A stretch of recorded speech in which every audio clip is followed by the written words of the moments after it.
আসসালামু আলাইকুম প্রিয় বিনিয়োগকারী ভাই বোনেরা। বাজার আজকেও 54.14 মাইনাস, 54.14 মাইনাসের মধ্যে আজকে অলমোস্ট সব সেক্টরেরই মাইনাস দেখা যাচ্ছে, ডাউন দেখা যাচ্ছে। শুধু মিউচুয়াল ফান্ডগুলো একটু পজিটিভ দেখাচ্ছে। ভলিউমের দিক থেকে, টাকার অঙ্কের দিক থেকে টেক্সটাইল সেক্টরটা 1 নম্বরে, 2 নম্বর ফার্মাসিউটিক্যাল, 3 নম্বরে ইন্স্যুরেন্স, এরপরে হচ্ছে ইঞ্জিনিয়ারিং, তারপরে লাইফ সেক্টর বা আদার্স। তো গতকালকের লাইভেও ভিডিওতেও বলা হয়েছিল, যে অ্যানালাইসিসে বলা হয়েছিল যে 5264 লেভেলটা পর্যন্ত যদি আসে, ওইখান থেকে যদি বাউন্স ব্যাক করে তাহলেই সুন্দর একটা বাজারের মুভমেন্ট আসবে। যদিও এর আগেও আজকে লেনদেন হয়েছে 530 কোটি টাকা। যদিও এর আগেও একবার 5300-র কাছাকাছি এসে অনার করে ঘুরেছিল, এবং তখনও বলেছি যে এই যেই ক্যান্ডেলটা তৈরি করেছে সেই ক্যান্ডেলটা কোনো শক্তিশালী বাউন্স ব্যাকের কোনো ক্যান্ডেলের চিত্র নয়। তো সাইডওয়েজে প্লে চলবে বলেছি, ডিভিডেন্ডের মৌসুম এবং থার্ড কোয়ার্টার ইপিএস এর মৌসুম, জুন ক্লোজিং এবং ডিসেম্বর ক্লোজিং। তো এটা একটু সাইডওয়েজে থাকবে। এই ধরনের প্রতিটা ভিডিওতে, আমি প্রতিটা মার্কেট অ্যানালাইসিসের ভিডিওতে আপনাদেরকে এই বিষয়গুলো তুলে ধরেছি, বলেছি, এবং 15 মিনিটসের চার্ট পর্যন্ত আপনাদেরকে দেখিয়ে দিয়েছি যে পজিশন কি হচ্ছে, কি হতে যাচ্ছে। তো এর মধ্যে বেশ কিছু স্টকের অবস্থা একদমই বেশি নামিয়ে ফেলেছে, এবং বাজারের যে চিত্রটা আমি আপনাদেরকে প্রিভিয়াস হিস্ট্রি থেকে যখন দেখিয়েছি যে কোন লেভেলটা অলরেডি অলমোস্ট আজকেও এখানে একটা অনারিয়াম জায়গায় চলে এসেছে, কিন্তু আরেকটু যদি বেস যদি আমি ধরি 5271, অথবা আরেকটু যদি বেস ধরি 5200 64-65 লেভেলটা, একদম এই লেভেলটা, বা 71 পয়েন্টটাও ধরেন, 71-64 কাছাকাছি অবস্থান। আর আরো যদি একদম নিচের ইয়েতে আনে, সেটা হচ্ছে 5232। এই দিকেও ধরা যায়, এটা টপটা ধরা যায়।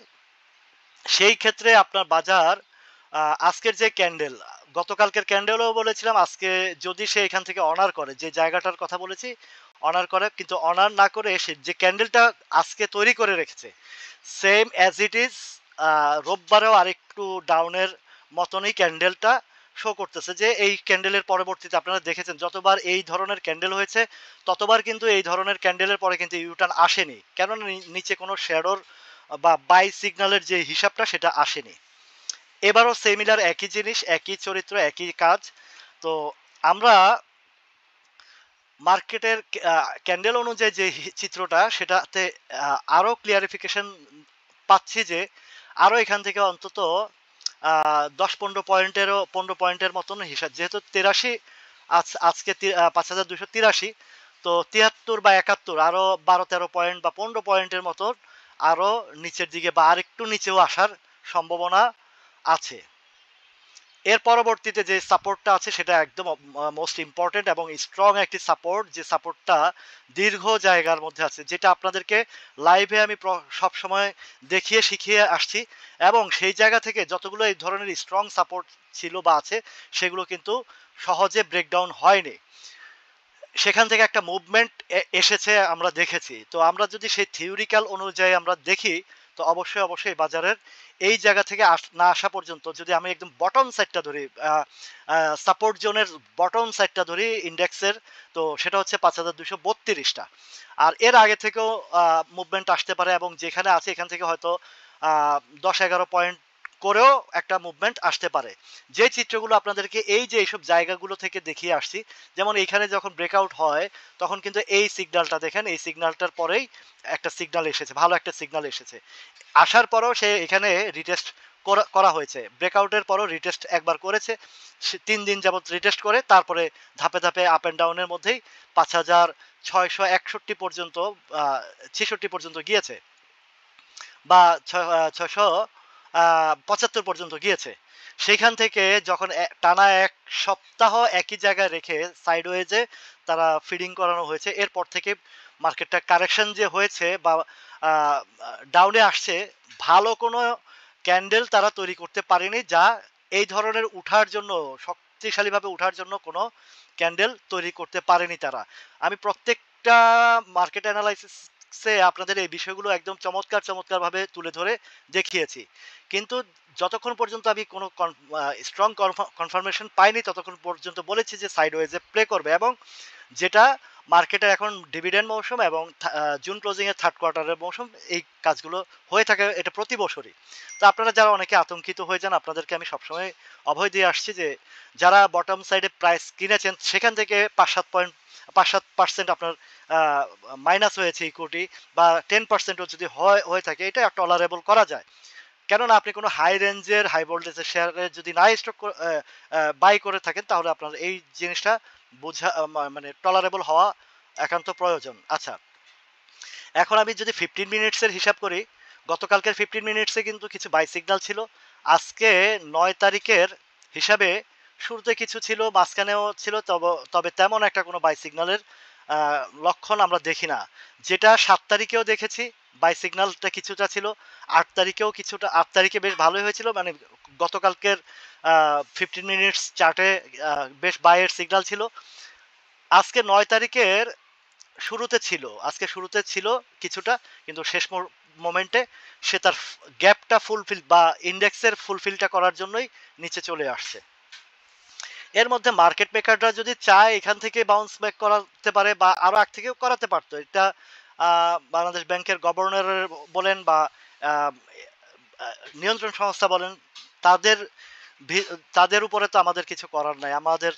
আমরা তো যত চেষ্টাই করি না কেন, আমাদের তো এখান থেকে ইউটার্ন নেওয়ানোর কোনো শক্তি নাই। এখন নিয়ন্ত্রণ সংস্থার উপরেই সবকিছু ডিপেন্ডেন্ট। তো এই সপ্তাহের শেষ কার্য দিবসে ভালো একটা কারেকশন হয়ে গেছে।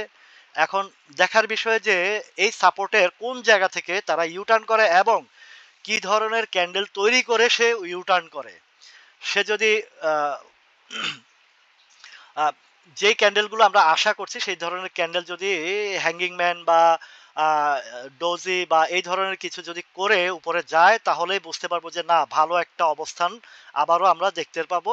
এখন যেটা রেজিস্ট্যান্স হয়ে গেছে সেটা হচ্ছে 5,482। এই 5,482টা ক্রস করলে তারপরে আছে এদিকে, এবং এখান থেকে যদি উঠে এবং আরএসআই এবং হিস্টোগ্রামের বার যদি আমরা ফলো আপ করি, তাহলে আবারও 5,570-72 এই রেঞ্জটা ব্রেকআউট করতে হবে। তারপরে গিয়ে হয়তোবা এই নেক্সট যেই জায়গাটা, জোনটা, এই সাপ্লাই জোনটা, সেটা তখন আমরা বিচার বিবেচনা করে দেখব যেতে পারবে কি পারবে না। এই জায়গাটা এই জায়গাটা ওটা তো আরো উপরে, এই জায়গাটা। তো আজকে ইন্ডেক্স নিয়ে আলোচনা করলাম, আর এরই ভিতরে দেখেন রহিমা ফুড বলেন, তারপরে এই যে ডোমিনেন্স বলেন, এই কিছু কিছু শেয়ারের প্লে হচ্ছে। বেশ ভালো ভালো কিছু শেয়ারের প্রাইস ধরে রেখেছে। ভলিউমের দিক থেকে ডোমিনেন্স আছে, তারপরে এই কিছু মিউচুয়াল ফান্ড আসছে, ইন্ট্রাকোটাও ভালো প্রাইস ধরে রেখেছে, তারপরে এদিকে একপিপিএলটাও ধরে রেখেছে, সিমটেক্সটাও বেশ ভালো করেছে। সাপোর্ট তো আছেই, সাপোর্টের তো হাই প্রাইস এবং 52-53-54 টাকা পর্যন্ত এখন সিগন্যাল দিচ্ছে। কিছু থিওরিক্যাল হিসাবটা আপনাদেরকে মিলিয়ে দেখেছি যে এই থিওরিতে এই জায়গায় মানে 3-17-51-52-53 টাকা 54 পর্যন্ত যাওয়ার একটা হিসাব আছে, মানে 3 গুণের হিসাবটা চলে আসছে।